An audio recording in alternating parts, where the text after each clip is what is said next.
All right. I think we're going. All right, I'll get it going. Ladies and gentlemen, we're back. We got another episode of the Money Grab for you. This is episode 7.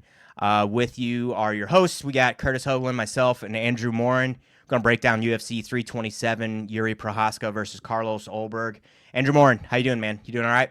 Doing great, man. So excited to have another, big weekend of fights, and you can't wait to chop it up with you, man.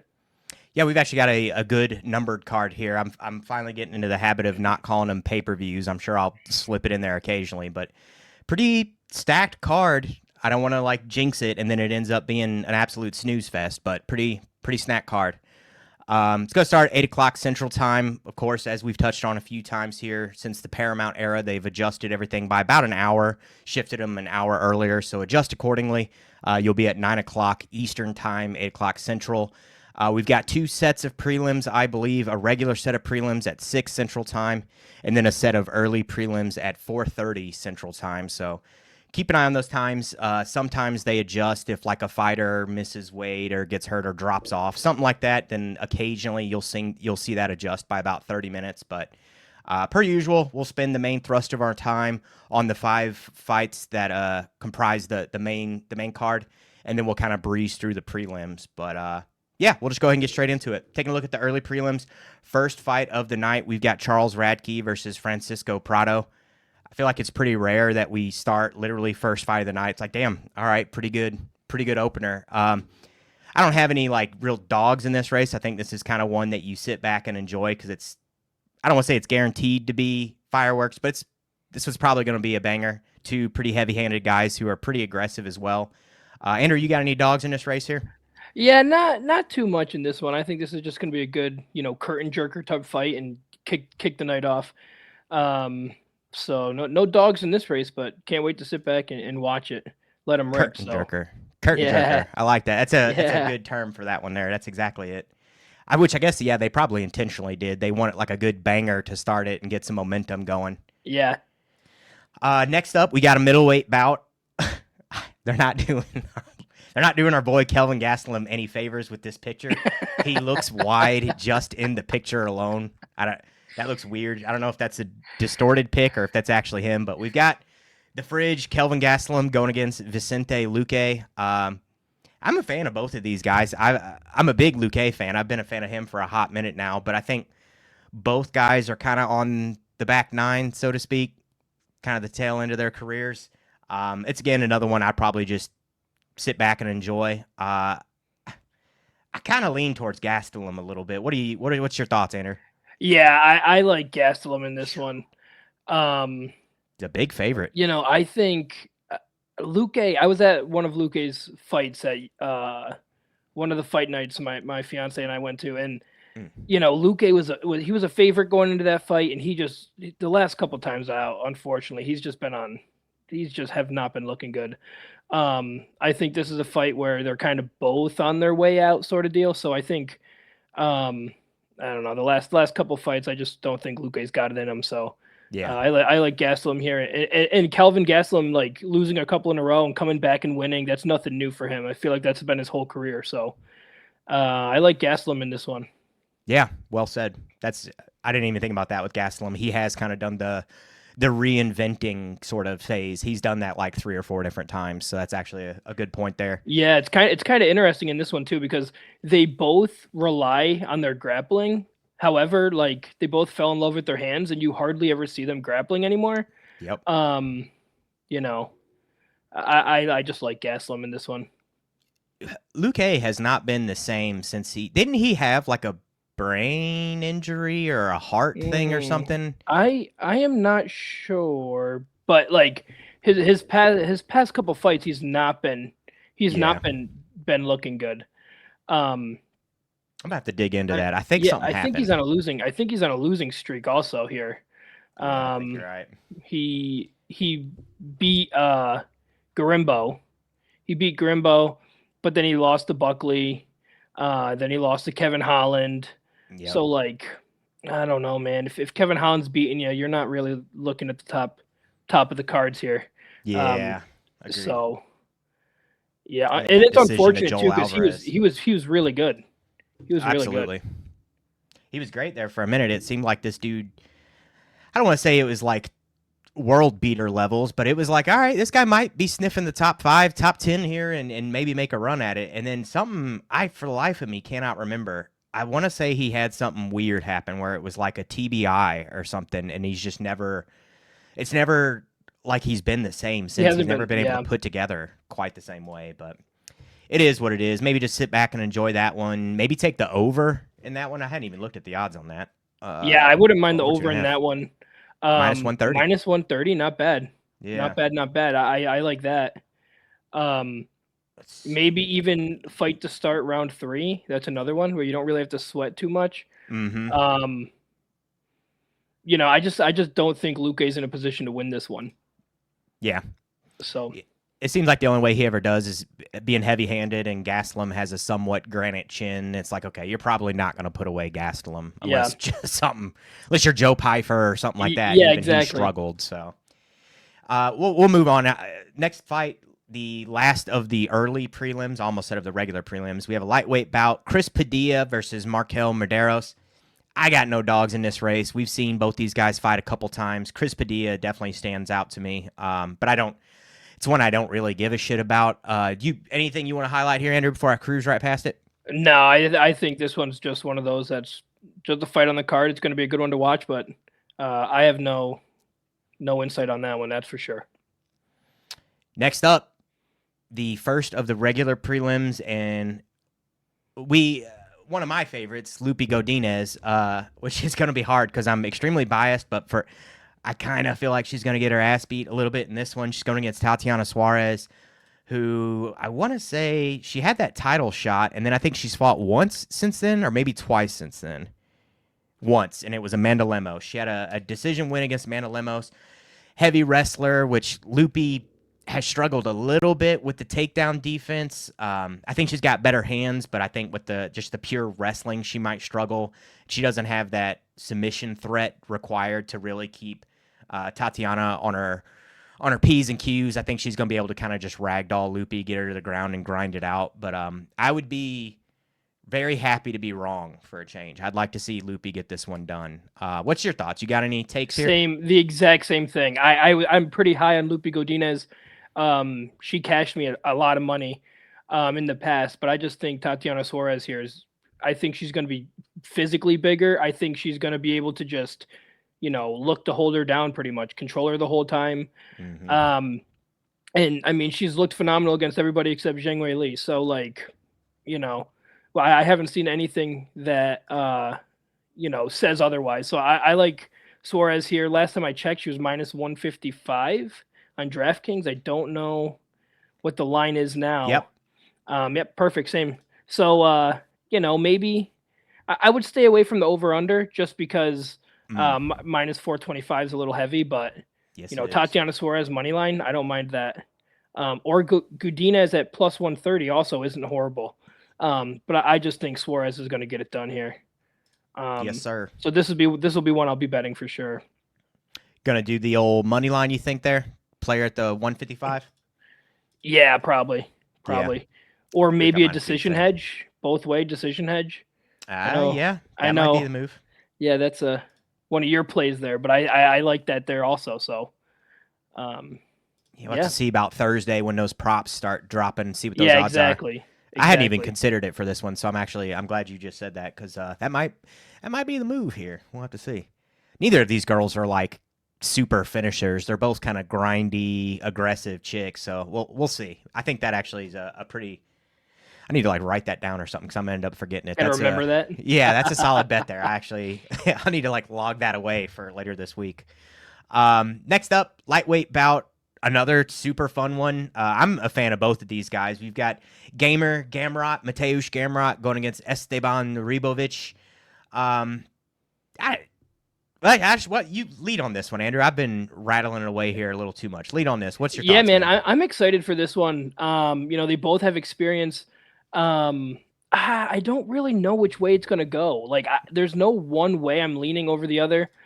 I think Esteban Ribovic is definitely, I think he's at plus money, like I wouldn't mind playing him here. I think Gamrot he looked good, but like I'm not like a real Gamrot believer, I guess. He's coming off of a loss.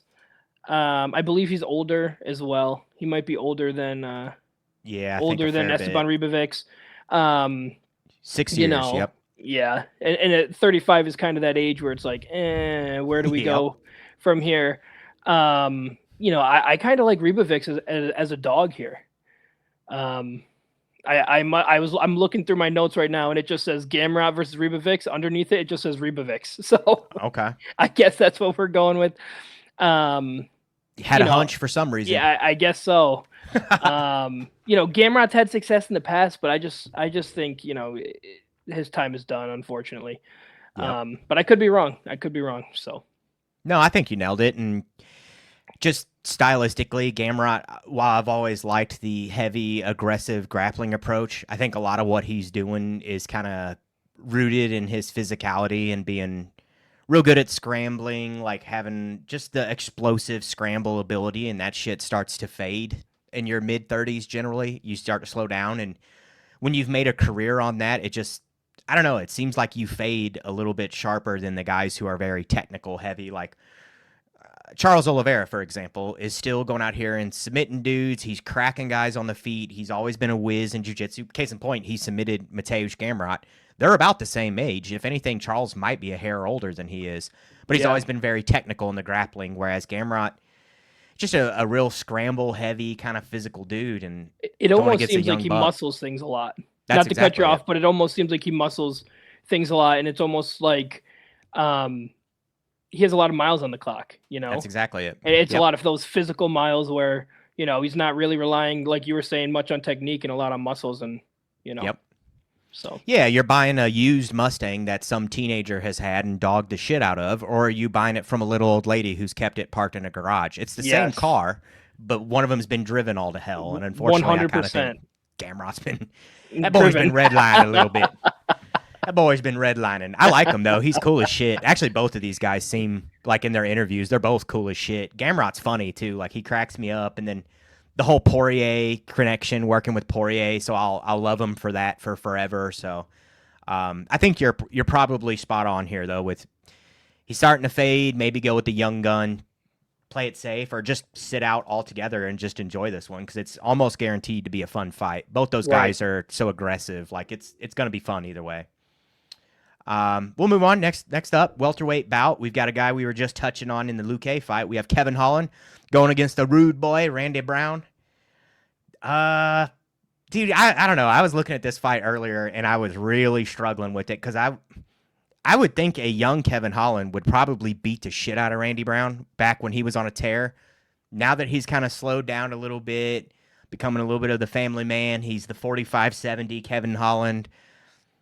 I don't know, man. I almost wonder if the old rude boy stays on the outside and chips away at him. I would think Kevin Holland would try to get it to the ground and maybe get some kind of submission game going, but doesn't have very good takedowns. He's not particularly huge. Doesn't like to jump guard. I don't know. What am I missing, Andrew? Yeah, man. I feel very similar to you. I think this is going to be a striker's delight. I do think they're going to stay on the outside. They're going to look for those long strikes. They're going to have those wild exchanges. There's going to be trash talk all over the place, which I can't wait for it. It's going to be awesome. I didn't even think about that. They're going to look for strikes on the outside. There's going to be wild exchanges.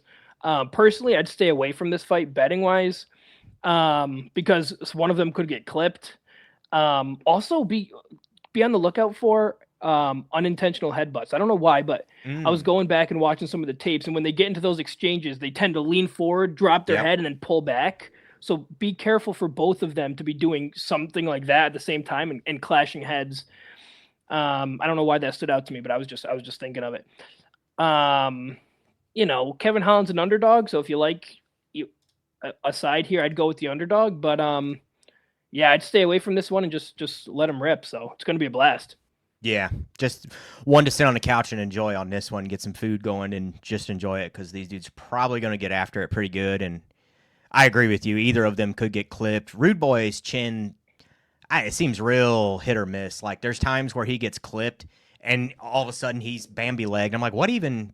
You didn't get clipped that hard. And Kevin Holland is one of those strikers who could definitely land some goofy shit like that and have him Bambi legged all over the place. So yeah, just sit back and enjoy that one. Okay, this one is one of the bigger question marks on the card to me.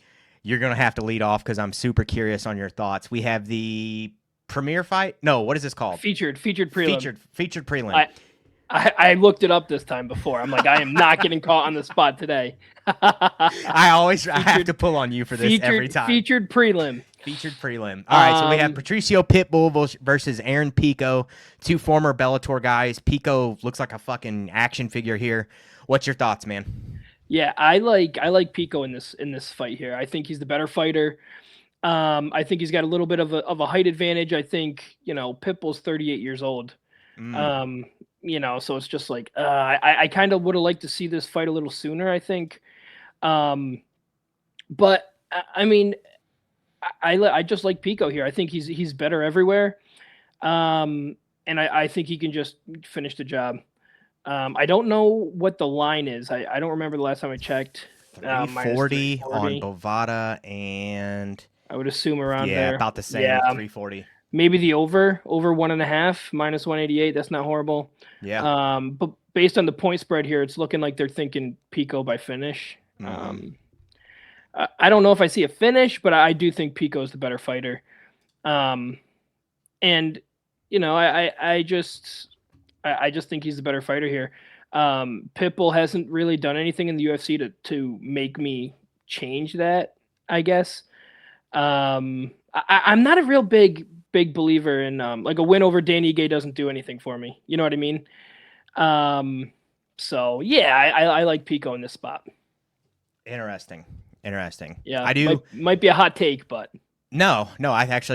I mean, the odds would line up with exactly what you're saying. He's a minus 340 favorite for a reason. I think he has all the physical gifts, and the same shit that has plagued Aaron Pico since basically the beginning of his career continues to plague Aaron Pico, which is his fight IQ. He's super physically gifted. He's explosive. He's very strong, very heavy-handed. He's got good wrestling, even though he opts to not use it. I would say Pitbull is the smarter, kind of more experienced fighter. So you have the potential for the vet to go out there and pull some kind of crafty, savvy type shit. I guess I know we're not going to keep track of these because this isn't quite in the main event challenge yet, but just for grins, I want to pick Pitbull, especially for the value. But I think the play here is you play Aaron Pico by KO or inside the distance, but probably by KO. I don't see him submitting Pitbull. And then as the fight goes on, if he starts to fade, you play the live odds and then jump on Pitbull. Because I do think there's a potential for some a Neil Magny situation, a crafty vet to go out there and stifle the young guy a little bit, kind of drag him into deep waters as you can get in a 3-round fight, drag him a little bit later where Pico starts to make mistakes, and then maybe capitalize on it. But if he had a 5-round fight, I would be a little more confident in that because he's got the additional 2 rounds to work with that game plan. But I think you're right. Aaron Pico, the young gun, explosive as hell. He's fast as all hell. This is a toss-up fight for him to win. I think they're kind of taking both of these somewhat Bellator other guys, and it's like, all right, you two fight. Winner gets to stay. Loser, you're out. See ya. Yeah, and I think if you're going to live bet, I'd look towards the end of round 1, beginning of round 2. That's like the sweet spot for me, I think, if you're going to live bet, because once you get past further into round 2, you're looking at, that's when the lines get a little bit elevated, and then people are looking for finishes, and then you're sweating it. So I'd keep an eye to the end of round 1, beginning of round 2, live odds. So agreed. That's when it usually seems to be a good point to capitalize on the turn, so to speak. Then after that, the lines are like a runaway train, and they just start getting away from you. Yeah. And then you're chasing it and going back and forth, and that shit's no fun. I've been caught there a couple times. Oh yeah. So that is it for the early prelims and regular prelims. Moving into the main card, where, like I said, we will spend the main thrust of our time. We only have 5 fights on this one. We had 1 drop off and get moved to a later card. But first fight of the 5, we have a featherweight bout. seasoned vet Cub Swanson and what I think is his retirement fight as well, if I'm not mistaken, going against Tennessee's own Nate the Train Landwehr. He's from kind of my stomping grounds. I think I started on the last episode of the Money Grab for the main card, so take this one away. What do you think, man? Yeah, I'm super excited for this one. I think Nate the Train, the last couple times I've been betting on him, he's been losing, so maybe I'm a bad luck charm here. But I like the under 2.5 rounds in this fight. I think it's going to be a really, really good fight. I think it's going to be a stand-up battle. Landwehr is a really crafty fighter, kind of like in the middle of the road guy. You know, he's never really made it to that high upper echelon, but he's never been one of those like guys people sleep on. You know, he's always been like in those exciting fights, middle of the road. Swanson has a lot of miles on the clock, similar to like what we were talking about earlier. He's been in wars. He's got killer kicks though. Like those kicks are crazy. He can really let them rip. You know, Swanson coming off after about a 15-month layoff, if my research was correct here. So, you know, I think Landwehr is going to look to get him out. So I think I just like the under here. I think we can see some of those body kicks come in. I think Cub can come in and try to lay those kicks down. And I also think, you know, Cub's at the point of his career where if he gets clipped and, you know, drops down, I think, you know, at 42 years old, how much of a chin do you have left? You know, especially in the lighter weight classes. So I like the under here. My pick would be Landwehr also. So, well, I'll concur with basically everything you just said there. Let's pull my notes over. Say you could see mine because I take him money line or pair it with the under 2.5. Perfect. So I have the exact same thing that you have to a T. That looks like a money grab parlay leg right there. Yes, that's sir. What that looks like. You pretty much nailed it. You touched on the kicks. That was exactly what I was focusing on as well. Especially you kind of pair that with Nate Landwehr's guard creeps up a little bit as he's going. He leaves the body open. Morgan Charrier kind of capitalized on that. One of the things I noticed with Cub, you touched on the chin. I 100% agree. It's starting to fade. Billy the Squid, was hesitant and tentative because he was getting cracked by the big shots. But when he would open up and touch Cub would react every time like it was hurting him. A guy like Nate Landwehr, there is no hesitation. Let me stay here and try and play at distance with you. He's going to push the pace. He's going to close the distance, and he will land. So I feel fairly confident in taking Nate Landwehr money line. Maybe Nate Landwehr inside the distance. It sucks because it's Cub's retirement fight, and I think he might go out there and get starched. But it just all signs point to Nate the Train coming and steamrolling Cub Swanson, which I hate it because I'm a big Cub fan, but I'm a Nate the Train fan also. I'd like to see him hit the bicep flex and do Nate the Train, take a look at that bicep. Hit one of those afterwards. I'd be all right with it. Yeah, I mean, and Landwehr's not going to be looking to make it pretty. He's going to get in his face, and if Cub's reacting like he was in his last fight, Landwehr's going to just swamp him, just swarm him and get him out of there. Agreed. He was even having like moments of success against Morgan Charrier, who is, in my opinion, much younger, faster Cub Swanson. Yes. So I don't know. It's just Cub.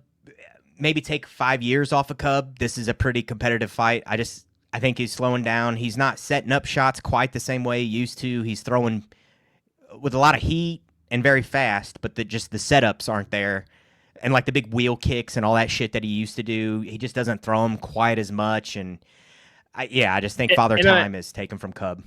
I think sometimes with these guys who have a lot of experience also, it's like they almost overanalyze the game. You know what I mean? They're almost in there against these. I mean, Landwehr's not much younger than him, but he's in there against a younger fighter. And they kind of overthink things. They're hesitant. And they're not really, you know, they're not, they don't have that like killer instinct, I guess. Yep. So paralysis by analysis, I guess. Yes, 100%. Yeah. He's got freaking half the fights that Cub does. I mean, that should tell you something right there. Cub's got a lot of mileage on him. He was a WEC guy, right? I think so. He was definitely I'm almost certain he was. Days. That's where he first ran into Jose Aldo, and there's that Yes. like famous where you got kneed and he like shells up, and I think that was like one of the last WEC big fights. If I'm not mistaken. and even so, like having that, that was so long ago now. Yep. And he's had a lot of wars since then too. So yeah, yeah, good point. Yeah. All right, moving on. Light heavyweight bout. We've got number 10 in the world, Dominic Reyes, going against number 12, Johnny Walker. I guess this is my turn. I was getting ready to pass it off to you. Dominic Reyes, 36 years old, coming off the KO loss to Carlos Ulberg back in September. Going against a guy, Johnny Walker, who's 34 years old, 22-9. So not a huge age difference. I think there'll be a little bit of size. Johnny Walker is just a big fuck for light heavyweight. I think skill and technique all kind of lean in favor of Dominic Reyes. He's the more clean striker, better wrestler, I would say. Jiu-jitsu, neither of these guys are really doing anything like super technical or savvy on the ground, throwing up crazy submissions or anything like that. I'd like to see Johnny Walker work with his brother more and start picking up some of the heel hooks and shit, because in the heavier weight classes, there just isn't these killers in jiu-jitsu. So I think there's a big hole there that you could maybe capitalize on, which is what Walter's doing. But chin-wise, unfortunately, I think they're both probably about the same stage in what kind of shots they can take, which is to say none. Reyes might be a hair faster. I got to go with the guy who is probably the more technical and a little cleaner, even though this is, in my brain, a toss-up. And from my notes here, this is actually the other one I was going to pair the under with. If you take the under in the last fight, and you could do the under 1.5 in this one, and it's like a plus 193 parlay. Or if you take the under 2.5 in both, it's a plus 147 parlay. So still pretty good plus money. I like both of those. But for main event challenge sakes, I'd probably take Dominic Reyes for the win. What's your take, man? Yeah, man. Look, these guys are both the type of fighters that can either be very durable or can just get clipped or out cold. Johnny Walker got hit that one time. He's flopping. His arms are going. He's flopping all over the place. Reyes got knocked out 3 fights in a row. So it's just, these guys have so much potential, but they can just blow it, Reyes' chin gives me a little hesitation because I think Johnny Walker has a lot of power in his hands. But he's one of those fighters who has a lot of potential, but he can go out there and blow it. He was on the rise, then he does the worm and he dislocates his arm and he's out for months. It's like, what are we doing here? Against Zhang Mingyang too. That's a good win. Yeah, it is. That's a really good win. I think he has potential, but like, oh God, I don't know. Like this one is such another one that's such a toss up. I think they both have experience with getting their ass beat and then coming back. I like Walker here just because of the power. And I think Reyes, like kind of like what we were talking about earlier about a lot of miles on the clock. Like I think Dominic Reyes has less fights, but I think he has a lot of those miles on the clock. And I think, unfortunately he just got a bad roll of the dice against John Jones. And ever since then he's kind of been, mediocre fighter. I like Walker in this one. I like Walker here. I like the under also. So, okay. I have no personal place in this one, but for my pick, I'd pick Johnny Walker. Gotcha. So, for whatever reason, Dominic Reyes reminds me a little bit of like Rose Namajunas, where it was like they peaked, hit the very top of the stratosphere, and they're kind of, I hate to say it, but a little bit of a head case. Like they kind of get in their own head a little bit, and they kind of psych themselves out. And Dominic Reyes, just his interviews and stuff, I think he's in a good spot now, but you could tell, like you touched on that John Jones fight, he was in, I think, kind of a dark spot after that. It wasn't a robbery, but you get it. It was a close fight. Exactly. I remember watching it and thinking, oh my God, we just watched John Jones lose, Same. But yeah, the only thing he doesn't have that Rose Namajunas has is, the 2 wins over Joanna Jędrzejczyk. So I mean, but yeah, he was very real, similar, very similar. Exactly. He would have to have gotten John and then kept the belt over John to be like a 1-to-1 ratio. Yeah. Rose, but then like after close. that, he went out to knock out Chris Weidman, right? So like, You know, he has good wins. He has really good wins. Yeah, and the Yeah. Krylov one was freaking super nice. Like that was one that made me nervous as well. But we'll see, man. I like to root for Dom. It's just kind of a, is he ever going to sniff the title again? I kind of doubt it. I don't know that he's ever going to be cream of the crop, like top light heavyweight in the world at this point. A guy like Jiri floating around, Carlos Ulberg, those type of guys. I don't know. We'll see. We'll see. All right, moving on. We have heavyweight bout number 5 in the world, Curtis Blaydes going against Josh Hokit, however you say it. This is your turn, man. Take it away. Lead on this one. Yeah, I'm pretty excited about this one. In Hokit's last fight, I liked him big. I don't remember who he was fighting, but you know, I liked him big. He came in, he had like this like red, white, and blue. Denzel Freeman. Yes. He had his like red, white, and blue hat on. You know, he gets, you know, the knockout, and then he's like on the mic dropping a Hulk Hogan type promo. Yeah. But he rolled Curtis Blaydes here, and Curtis Blaydes is no Denzel Freeman. Curtis Blaydes has the experience. He's 6'4". He's a big guy. I think people give him a lot of shit because of his speech, his speech delay. But I think he's a really good fighter, and I think he's got the UFC experience. And you know, Josh Hokit has a lot of, you know, like collegiate wrestling experience, but he doesn't have the UFC level MMA wrestling that Curtis Blaydes has. You know, I think Hokit's going to look to take down Blaydes and land some big shots, put a lot of pressure early. But I think if Blaydes can weather the early onslaught, I think he can use his experience here and give Josh Hokit almost his, you know, RDR Bo Nickel moment. Kind of like, you know, stop that hype train real quick and just check him a little bit. He has more than double the fights Hokit has, so I like Blaydes in this one. Blaydes money line was minus 130 last time I checked. I don't see a finish happening, but I like Blaydes on the money line. Yeah, I think he's still right around those same odds too. He's moved a little bit. 142 on DraftKings, 138 on Bovada. Yeah, I think you nailed it. Especially the size. That is something I think a lot of people might overlook a little bit. Josh Hokit kind of comes in like the Cain Velasquez school of thought, like the Fedor school of thought, where he's a little bit on the smaller side of heavyweight and likes to utilize his speed and his aggressive grappling. I think Curtis Blaydes, one, is very long, kind of sneaky with his striking. He doesn't throw a ton, but then out of nowhere, he'll throw a piston right down the middle and catch dudes with it, and he's hurt multiple guys with it. Josh Hokit, it's like once he starts feeling himself and starts getting some momentum going, those hands just drop completely. He was doing it a ton in his last fight. So I could absolutely see Curtis Blaydes countering him or you know, getting him into like a false sense of security and then just throwing that piston straight down the middle and catching him. This one to me has the potential to be a lot like the Almeida fight, where Almeida came out very explosive, very fast, had the physical advantages, was doing okay for about a minute or two, and then the technique of Curtis Blaydes started to take over as he got tired.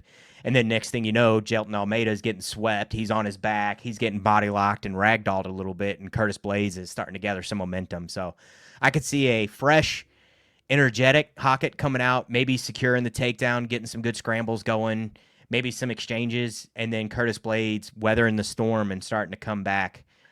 Plus the namesake alone, I got to root for a fellow Curtis. So I kind of want to go with Blaydes here. I'm just not sold on Hokit yet. I get what he's doing, the personality, the marketing. He's doing the, like you said, the American flag do-rag and the shades. And then sometimes he has the Star Wars robe, the Jedi thing going on, the Sith.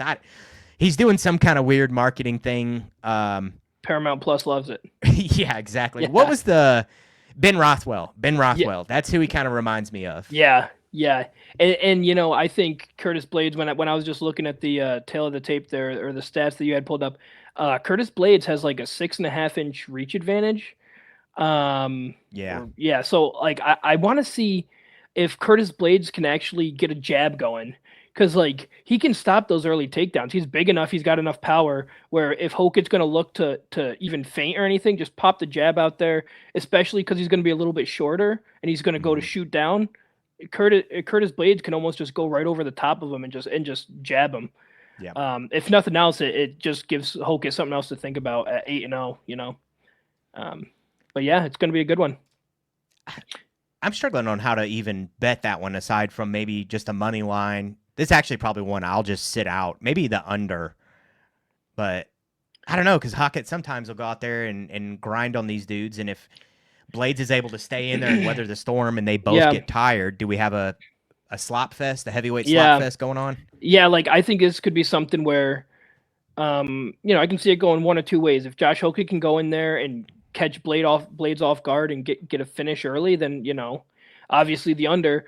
But I can also see it somewhere where Josh Hokit's going to go out there and look to do what he normally does. He's going to get kind of stuck in the mud because Blaydes isn't going to allow it, and this is going to just kind of drag on and be almost like they're just clinching a lot. They're both trying to take down, or they get stuck in they're going to scramble and then they almost get stuck in like a referee's position or a body lock up against the cage. I could see that a lot. So I can also see the over. This one might be one that I just, Blaydes or bust pretty much for me, I think. Okay. If I decide to bet it, I'd probably be Blaydes money line, but if not, I'd steer clear of over under. It's just too hard to know. Yep. Coin flip on that one. Yeah. All right, we've got the co-main event of the evening, and probably, I would think, maybe the second biggest question mark of the evening for me after the Pitbull and Pico fight. We have Azamat Murzakanov going against Secret Juice Paulo Costa. I guess it's my turn to lead on this one. Paulo Costa is moving up to light heavyweight. He's had a little bit of trouble making weight at middleweight. Sometimes he does, sometimes he doesn't. And then other times he comes in on an agreed catch weight and still doesn't make that weight against like Marvin Vettori. Striking wise, not doing super flashy shit. He's kind of a meat and potatoes guy with decent kicks. He has a little bit of a longer stance. The wind up, I think like high level strikers can kind of see what he's throwing and are able to react to it accordingly, which is why Adesanya was able to chew him up pretty well. Seems to do well though when he goes out there and stifles these guys. What was the Russian dude with the curly hair that he just fought? And Roman Kopylov, I believe. Yes. Yep, exactly. Kopylov, he was able to find some success, basically stifling, putting the pressure on him, not playing at range and letting him kind of get a feel for it and start getting his reads and then opening it up, which I think that game plan is the move here. Azamat Murzakanov is a southpaw. He's pretty springy, light on his feet. Pretty technical, decorated grappler, or a striker, rather. He's not one of these guys that, to look at, you wouldn't necessarily think he's much to write home about. Obviously, the eye test, you would think Paulo Costa should go through and just, murder this guy. But I think he's actually the more technical striker. Power, pretty comparable. He slept Rakic with a sneaky little shot that you can't chalk it up to too much power because Rakic also has a pea head on top of his giant body and seems to not be able to take punches very well. I don't know, man. I thought about taking the over in this fight, just two dudes going out there and kind of stifling each other, being afraid to open up and really getting after it. I think I'm going to waffle on this one basically until fight night. Forced to pick, I'm going to go with Secret Juice, I guess, because I think he's a hair younger. He's like 2 years younger as well. What's your thoughts, man? I'm going to waffle on this one all night. Yeah, dude, I'm pretty similar in this one. I think Azamat Murzakanov, he's defensively responsible. His movement is great. He has really good defensive grappling as well. He's got the power. He's got power. He's showing he's got power. He's undefeated. He's got the momentum right now. Trajectory, I wouldn't say he's got, he doesn't have, it's not like he has like a big push behind him right now. Mm-hmm. Costa's always going to have the push, just name value alone. I kind of think since the pandemic and since that Israel Adesanya fight, Costa really fell off a cliff here, and he's been fairly inactive. But one thing I really do like is when those fighters have that wide stance. It might be because of my karate background, and if I was to fight, I'd also have that wide stance. I really like Costa's wide stance. The problem is as he gets tired, his hands start to drop and his chin starts to rise. So when your hands drop and your chin rises, it's pretty easy to get clipped here. Costa has those body kicks is really good. And in his last fight, you touched on as well. That pressure is exactly what he needs to do here. He can't get caught backing up, right? He can't get caught backing up. Excuse me. And he's got to look. He's got to look to fire those leg kicks and come over the top with a big shot. I think like when Costa is doing his best work is when he's doing his leg kicks. And we talked about it last weekend. I don't know what happened, but all these guys forgot about the low roundhouse to the leg. Well, what happened to the calf kick? They were so big about a year or two ago, and now nobody throws them. I'm like, that is just a little opening there that you can just start nailing these guys. I think that's what Costa needs to do here. However, I do think Murzakanov can get it done. I think he can hit Costa with a big shot and end it. So I do like Murzakanov here. I don't have a bet, but if I were to pick, it'd be the undefeated Murzakanov. Gotcha. Yeah, unfortunately, like you said there, Paulo is just not. He's not gone back to the eraser since basically Izzy, which I don't blame him. Once you run into somebody like Izzy, who's obviously one of the middleweight goats, and then you kind of get styled on, and then you get embarrassed after the fight on top of it. It changes the man forever. It can alter the trajectory of your career. So we'll see. Light heavyweight, maybe it's like a reinventing of himself. Yeah. We'll see. It's just hard to say. I'm hoping that the lack of a weight cut will help his performance. Yeah. And he'll be a little more durable, be able to go out there and really put the pressure on Murzakanov. But I don't know, man. Something about this guy he's sneakily good. Like, you just would not expect it, and all of a sudden you're fucking sitting on your ass, and you're like, how did I get here? And he's 100%. Like talking shit to you afterwards like he did with Rakic. I still have not figured out why they were like chirping at each other after the fight. I need to go back and figure that out. But next up, we have the main event, light heavyweight title on the line. We have the Samurai Jiri Prochazka going against Black Jag Carlos Ulberg. This is your turn to lead, Andrew. Take it away, man. What do you think of the main event? Dude, I'm so excited for this one. I love to see Jiri Prochazka back in the title picture, and I love to see that he's not going against Pereira again. I love that bladed stance, as we just talked about, that Prochazka has like that karate style stance where he's bouncing around. He does some crazy shit. He'll jump up and look like he's going to throw a knee. Then he'll punch over the top. Then he'll slide back. He has that wild striking, but it's extremely effective. And I think with a pretty striker like Carlos Ulberg, he might sit there and try to pick his shots and almost end up falling behind a little bit in this fight. I think Prochazka is most successful when he's feinting and when he's pressuring, like we saw in the Jamal Hill fight. When he was pressuring Jamal Hill and he wasn't caught sitting back and kind of standing there, that's when he was fantastic. He had this he was in a chaotic exchange, him and Jamal Hill, and then he slid back. And as he slid back, he just hit 1-2 and it clipped him. That was perfect. That's what he's going to need to do in this fight. Kind of make it dirty, kind of make it grimy, because I think that's when Jiri Prochazka's at his best. Yep. But Ulberg has got that length. He's that lengthy striker, and I think he can actually try to keep Prochazka on the outside, and then Prochazka's going to have to try to work to get past that front-sided weapon in order to get in. I like Prochazka on the money line if I was to bet this fight. Ulberg likes to use those kicks to set up his hands. But I think this one is going to go. I think this one is going to go to Jiri Prochazka. I think the moment might be a little bit too big for Carlos Ulberg as well. And I thought he got beat by Jan Blachowicz. I really think he did. And if 40-year-old Jan Blachowicz can, squeak out a decision, I don't know that you're going to fare well against Jiri Prochazka. And, I don't know if you heard the stories, but Jiri Prochazka's wife is like about to give birth or something. Yeah. And now he's going to have to fight and then fly back home before the baby comes or something. Yep. I don't know, man. I think Jiri Prochazka with that kind of hunger, I think that's a bad man. So I like Jiri Prochazka here. I think you nailed it. Yeah, I'm sure you saw Yuri's whole statement about that. She has her mission and I have mine. Yeah. I was like, oh my God, that's the most epic shit ever. Yeah, I agree with you 100%, man. Carlos Ulberg, probably the prettier, more technical striker. He's got good movement, good work with like the lead hook.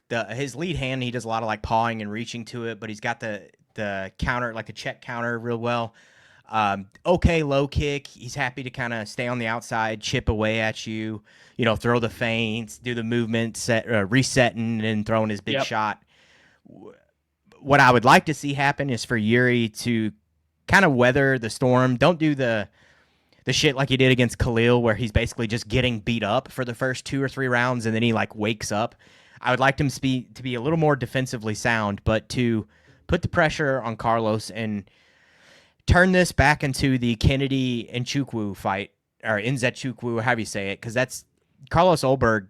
I feel like, I don't want to say got exposed, because that maybe is like the clickbaity term there, but that is in my brain what happened. Like, it got drug out a little bit, turned into a little more of like a brawl, like an actual fight, instead of standing there and point fighting, and kind of got exposed a little bit. Like, I think Kennedy throws his shots pretty similar to how Yuri does as well. He kind of throws these weird looping hooks because he's got the long limbs.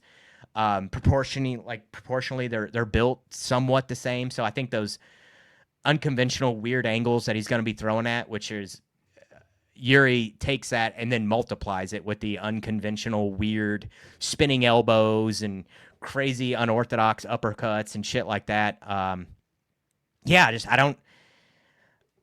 I was pretty big on Ulberg taking this fight early and then potentially live betting it as it goes late and Yuri kind of swinging back into the fight and then taking over. But as this week's gone on, I've grown weirdly confident in Yuri.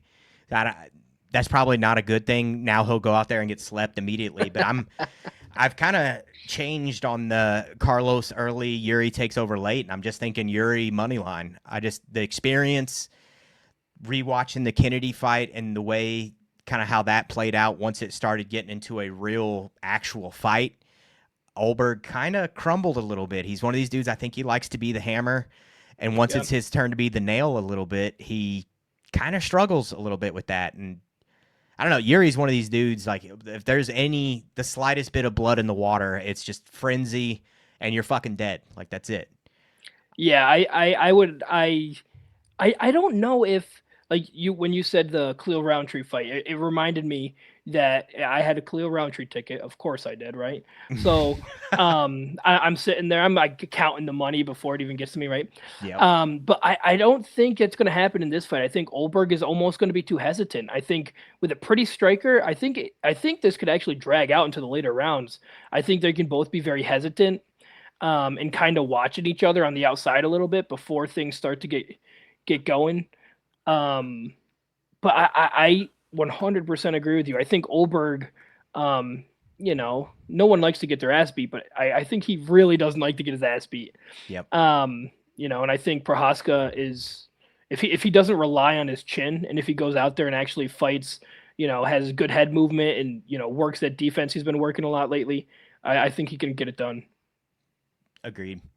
The whole not liking getting punched thing. Yeah, you nailed it. And like, nobody likes to get punched, but there's some people who react. Like Brock Lesnar is one that always comes to mind. Like, just an absolute grizzly bear of a human being, fucking huge. And then he'd get tapped on the chin, and he straight up would like put his hands out and turn away from guys and like run from them. And Ulberg doesn't have it to that extent, but he's got shades of that in him. And Prochazka is just too damn dangerous. He's one of these dudes that if he touches you, it's liable to go downhill very quick for you. And he's had a lot of he hasn't been in the UFC for a long time, but he has a lot of that UFC experience. Yeah. Higher levels. Time, man. Yeah. Yes, 100%. Agreed. All right, that is it. UFC 327's in the bag. Like, comment, follow, subscribe, do all the good shit. Help us out. Get us some momentum going here. Per usual, we will throw some bets out on Twitter. We usually try to wait until like weigh-ins go down and all the weird shaking out throughout the week that seems to happen these days a little more often with people not making weight and dropping off, all that good stuff. But follow us on Twitter. Andrew Morin's at Morin _2_11 on Twitter. I'm at Mad Max Meridian. You can find us on Instagram, Twitter, all the good stuff, or X, whatever they call it these days. But that is it. Thanks a lot. We'll see you guys next time. Peace.